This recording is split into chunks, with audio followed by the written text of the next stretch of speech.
નમસ્તે વિદ્યાર્થી મિત્રો, શ્રી નીલરાજ શૈક્ષણિક સંકુલની યુટ્યુબ ચેનલ પર આપ સૌનું સ્વાગત કરું છું. આજે આપણે ધોરણ 10માં વિજ્ઞાન વિષયમાં પ્રકરણ 2માં એસિડ અને બેઝ એકબીજા સાથે કેવી રીતે પ્રક્રિયા કરે છે તેના વિશે અભ્યાસ કરવાનું છે. આગળના લેક્ચરમાં આપણે એસિડની ધાતુ સાથેની પ્રક્રિયાથી શું તો કે હાઇડ્રોજન વાયુ મુક્ત થાય છે અને એસિડની તો કે ધાતુ કાર્બોનેટ અથવા તો આ ધાતુ હાઇડ્રોજન કાર્બોનેટ સાથે પ્રક્રિયા કરીને શું કરે છે તો કે ક્ષાર અને કાર્બન ડાયોક્સાઇડ ઉત્પન્ન કરે છે તે આપણે જોયું. હવે તો કે એસિડ અને બેઝ એકબીજા સાથે પ્રક્રિયા કરીને શું ઉત્પન્ન કરે જોવાનું. તેના માટે એક પ્રવૃત્તિ તમને આપેલી છે કે કસનળીમાં 2 ml મંદ સોડિયમ હાઇડ્રોક્સાઇડનું દ્રાવણ લો અને તેમાં ફિનોલ્ફથેલિન છે આપણે આગળ જ જોયું કે સૂચક છે એના 2 ટીપા નાખો. એમ કીધું કે દ્રાવણનો રંગ કેવો છે, પછી એમ કીધું કે ઉપરયુક્ત દ્રાવણમાં ધીમે ધીમે મંદ HCl દ્રાવણ પ્રક્રિયા થઈ શું કોઈ રંગ પરિવર્તન થાય છે? શા માટે એસિડ ઉમેરવાથી ફિનોલ્ફથેલિનનો રંગ બદલાય છે? ઉપરયુક્ત મિશ્રણમાં NaOH ના થોડા ટીપા નાખો. શું ફિનોલ્ફથેલિનનો ગુલાબી રંગ ફરીથી દેખાય છે? તો તમે આવું શા માટે થાય છે? તો શું થાય તો કે ઉપરયુક્ત પ્રવૃત્તિના આધારે આપણે કહી શકીએ કે એસિડ દ્વારા બેઝની અસર તેમજ બેઝ દ્વારા એસિડની અસર શું થઈ જાય છે? નાબૂદ. અને આ પ્રક્રિયાને નીચે પ્રમાણે લખી શકે છો કે NaOH એટલે સોડિયમ હાઇડ્રોક્સાઇડ અને HCl એટલે હાઇડ્રોક્લોરિક એસિડ એક્વાયસ ફોર્મ એટલે બેનું દ્રાવણ છે.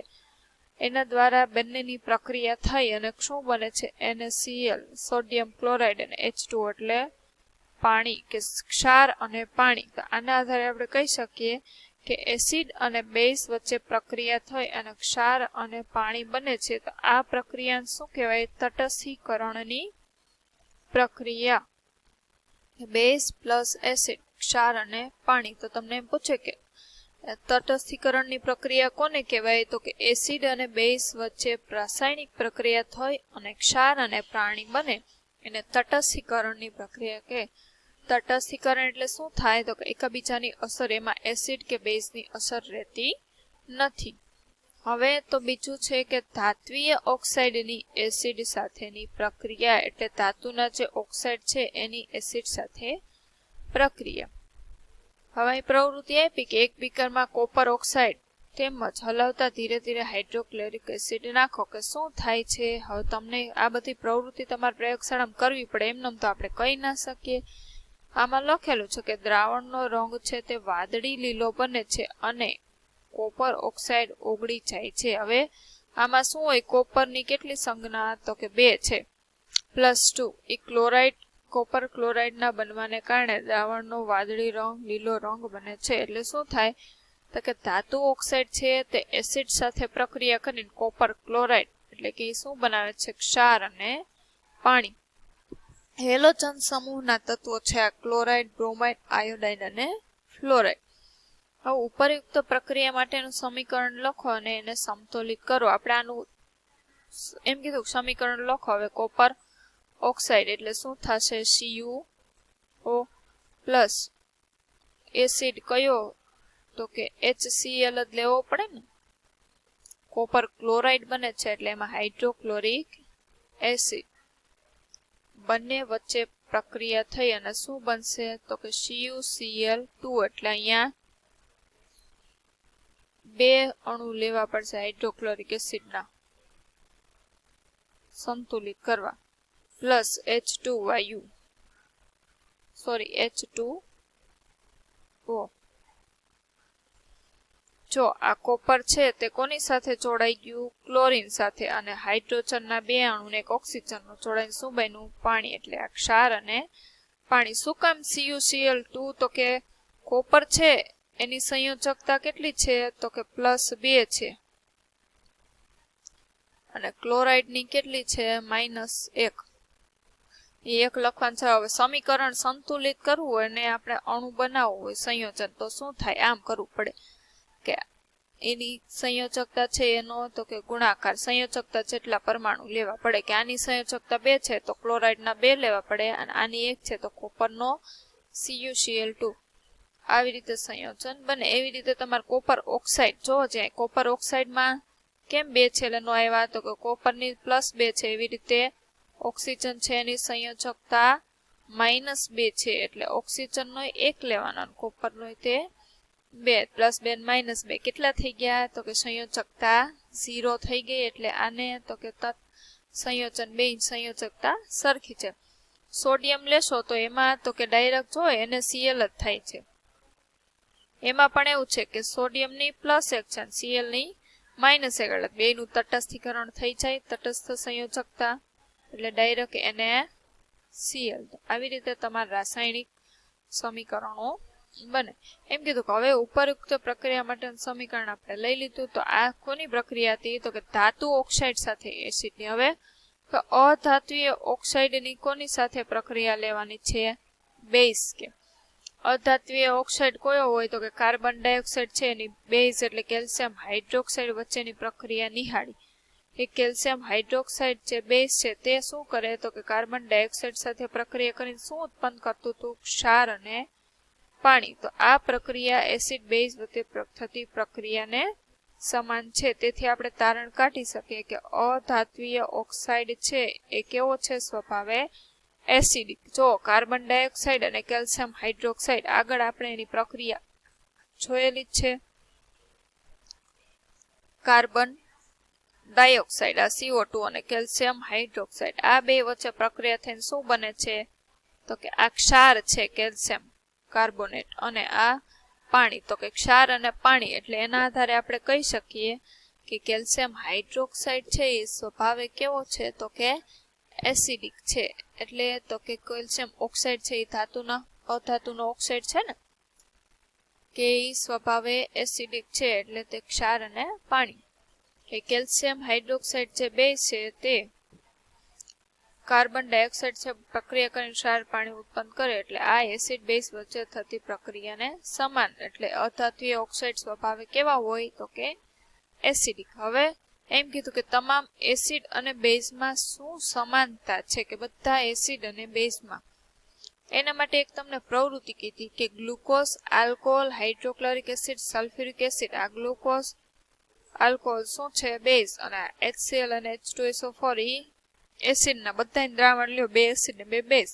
હવે એમ કીધું એ બુચ પર 2 ખીલી લગાવો અને બુચને 100 ml ના બીકરમાં મૂકો. જો આ બુચ છે એમાં 2 ખીલી લગાવીને 100 ml ના બીકરમાં મૂકો. હવે તો કે ખીલીઓને બલ્બ અને સ્વિચ મારફતે 6 વોલ્ટના વીજ કોષના 2 છેડા છે એટલે 6 વોલ્ટની બેટરી સાથે જોડવાનું છે. શેના મારફત તો કે બલ્બ ને સ્વિચ મારફત. બલ્બ અને સ્વિચ બંને રાખી અને તો કે ખીલીઓને જોડવાનું. હવે એમ કીધું કે તેમાં મંદ HCl ઉમેરો અને વીજ પ્રવાહ પસાર કરો કે મંદ સલ્ફ્યુરિક એસિડ વડે પુનરાવર્તન કરો. પહેલા HCl ઉમેરવાનું ત્યાર બાદ એમાં તો H2SO4 ઉમેરી પાછો પ્રવાહ પસાર કરવાનું. તમે શું અવલોકન કરો ત્યારબાદ એમ કીધું સ્વતંત્ર રીતે ગ્લુકોઝ આલ્કોહોલના દ્રાવણ સાથે પ્રયોગનું પુનરાવર્તન કરો કે શું અવલોકન કરો. હવે એમ કે શું તમામ કિસ્સામાં બલ્બ પ્રકાશિત થાય છે તો આકૃતિમાં દર્શાવ્યા પ્રમાણે એસિડના કિસ્સામાં તો કે બલ્બ પ્રકાશિત થાય છે પરંતુ અવલોકન કરશો કે ગ્લુકોઝ ને આલ્કોહોલના દ્રાવણો વિદ્યુતનું વહન કરતા નથી એટલે એમાંથી બલ્બ પ્રકાશિત થશે નહીં કે દ્રાવણમાંથી વિદ્યુત પ્રવાહ વહી રહ્યો છે. એટલે આપણે કહી શકીએ કે એસિડિક દ્રાવણોમાં વિદ્યુત પ્રવાહનું વહન શેના દ્વારા થાય છે તો કે આયનોમાં. એસિડિક દાયનો છે દ્રાવણમાં આયનો તો કે છૂટા ધન આયન અને ઋણ આયન હોય છે અને બેઝિક દ્રાવણમાં તો કે એવી રીતે હોતા નથી કે એસિડમાં ધન આયન તરીકે H+ અને ઋણ આયન તરીકે HCl માં જેવા કે ક્લોરાઇડ પછી HNO3 માં નાઇટ્રાઇટ H2SO4 લઈ તો સલ્ફેટ Ca3COOH માં આ આયનને શું કહેવાય એસિટેટ તરીકે હોય છે કે એસિડમાં ધન આયન તરીકે હંમેશા શું હોય H+ જ અને ઋણ આયન તરીકે બદલતા હોય.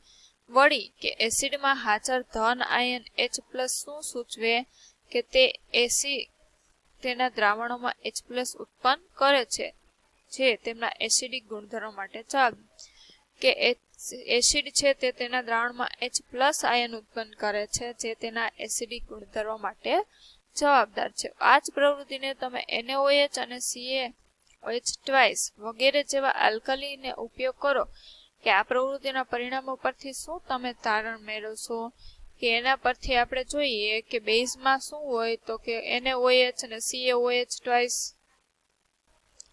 કે દ્રાવણમાં શું ઉત્પન્ન કરે તો કે બેઝ બધા છે એમાં તો કે આયનીકરણ થાય એટલે આ પ્લસ આયન અને એમાં ઋણ આયન તરીકે હંમેશા શું હોય તો કે OH માઇનસ હાઇડ્રોક્સાઇડ કે હાઇડ્રોક્સિલ આયન હોય છે બધા બેઝમાં sodium hydroxide calcium hydroxide potassium hydroxide એટલે આપણે કહી શકીએ કે બેઝ છે એ તેના દ્રાવણોમાં OH માઇનસ આયન ઉત્પન્ન કરે છે જે તેના તો કે બેઝિક ગુણધર્મો માટે જવાબદાર છે. એમાં ધન આયન બદલ છે સોડિયમ કેલ્શિયમ મેગ્નેશિયમ પોટેશિયમ વગેરે. હવે આપેલું છે કે એસિડ અથવા બેઝનું પાણીના દ્રાવણમાં શું થાય છે. તમને પ્રવૃત્તિ અહીં આપેલી છે કે શું એસિડ કે શુષ્ક શુદ્ધ અને શુષ્ક એટલે સૂકી કસનળીમાં 1 ગ્રામ ઘન NaCl લો આકૃતિમાં દર્શાવેલું છે આ સોડિયમ ક્લોરાઇડ અને થોડોક એમાં એસિડ ઉમેરો કે એમ કીધું ને કે એસિડ અથવા બેઝનું પાણીના દ્રાવણમાં શું થાય. હવે એમ કે શું વિમોચન નળીમાંથી વાયુ બહાર નીકળે છે. આ વિમોચન નળી છે એમાં એસિડ ઉમેર્યું કે ઉદ્ભવેલા વાયુની ક્રમશઃ સૂકા અને ભીના લિટમસ પેપર વડે અસર કરો કે રંગમાં પરિવર્તન થાય કે શુષ્ક HCl વાયુ અને HCl ના દ્રાવણ આ બંનેના એસિડિક સ્વભાવ વિશે તમે શું અનુમાન કરો તો આ તો આપણે પ્રવૃત્તિ કર્યા વગર તો ખબર પડે નહીં કે શું એસિડ માત્ર જલીય દ્રાવણમાં જ આયનો ઉત્પન્ન કરે છે. ચાલો આપણે તેનું પરીક્ષણ કરીએ. આ પ્રયોગ સૂચવે છે કે પાણીની હાજરીમાં HCl માં હાઇડ્રોજન આયનો ઉદ્ભવે છે અને પાણીની ગેરહાજરીમાં HCl ના અણુમાંથી H+ નું અલગીકરણ થઈ શકતું નથી કે એ જણાવે છે કે પાણી હોય તો જ HCl માંથી તો કે હાઇડ્રોજનના આયનો ઉદ્ભવે છે. જો HCl પ્લસ H2O કર્યું તો આયનીકરણ થઈને શું H3O પ્લસ હાઇડ્રોનિયમ આયન અને ક્લોરાઇડ આયન કે હાઇડ્રોજન આયનો છે તે સ્વતંત્ર અસ્તિત્વ ધરાવતા નથી પણ તે પાણી સાથે સંયોજયા બાદ અસ્તિત્વ ધરાવે છે કે H+ આમ ઉત્પન્ન થયું એ કોની સાથે સંયોજાઈ ગયું તો કે H2O સાથે. એટલે અહીંયા 2 હતા અને એક H ઉમેરાય છે એટલે કયું આયન બની ગયું તો કે H3O અને આ ક્લોરાઇડ છે તે મુક્ત થઈ ગયા. આને શું કહેવાય હાઇડ્રોનિયમ આયન. જો અહીંયા લખેલું છે કે હાઇડ્રોનિયમ સ્વરૂપે દર્શાવે. હવે આ H+ H2 અહીંયા H3O પ્લસ એવી રીતે જોવો તો NaOH છે એમાં તમે પાણી ઉમેરશો શું થશે Na+ અને OH માઇનસ. આપણે જોઈએ કે એસિડમાં H3O પ્લસ અથવા H આયન આપે છે જ્યારે બેઝ શું આપે છે આગળ મેં કીધું કે હાઇડ્રોક્સાઇડ આયન એટલે બેઝ પાણીમાં હાઇડ્રોક્સાઇડ આયનો ઉત્પન્ન કરે છે જે બેઝ જે પાણીમાં દ્રાવ્ય હોય છે તેને શું કહેવામાં આવે છે તો કે આલ્કલી. અહીંયા તમને જો સામાન્ય સૂત્ર આપ્યું છે કે એસિડ પ્લસ બેઝ ક્ષાર અને પાણી એટલે અહીંયા જો HX એટલે એસિડ અને પ્લસ MOH એટલે આ બદલશે શું તો કે એસિડમાં હંમેશા H+ આયનો હોય ને બેઝમાં તો કે OH માઇનસ બદલે શું એસિડ માટે ઋણ આયનો બદલે એટલે ત્યાં હેલોજન સમૂહના તત્વો sulphate nitrate chloride bromide iodide વગેરે અને અહીંયા બેઝ માટે તો કે સોડિયમ મેગ્નેશિયમ એલ્યુમિનિયમ કેલ્શિયમ ધન આયન હોય છે અને અહીંયા તો કે ઋણ આયન હોય છે એટલે બને છે શું ક્ષાર એટલે MX અને HOH એટલે પાણી H માં 2 H થઈ ગયા એટલે H2O એટલે શું હોય તો કે H+ OH એટલે શું બની જાય છે પાણી અને ક્ષાર. તો ચાલો આપણે જોઈએ જ્યારે પાણીને એસિડ અથવા બેઝ સાથે મિશ્ર કરવામાં આવે તો તેમાં શું સમાવિષ્ટ હોય છે કે પાણીને એસિડ અથવા બેઝ સાથે કે એસિડ અને બેઝની પાણીમાં. તો અહીંયા આપણે આજ માટે આટલું રાખીએ. આગળના લેક્ચરમાં આપણે જોશું કે પાણીને એસિડ અથવા બેઝ સાથે મિશ્ર કરવામાં આવે તો તેમાં શું ભળેલું હોય છે. તો આજ માટે આટલું. જય હિન્દ જય ભારત અસ્તુ.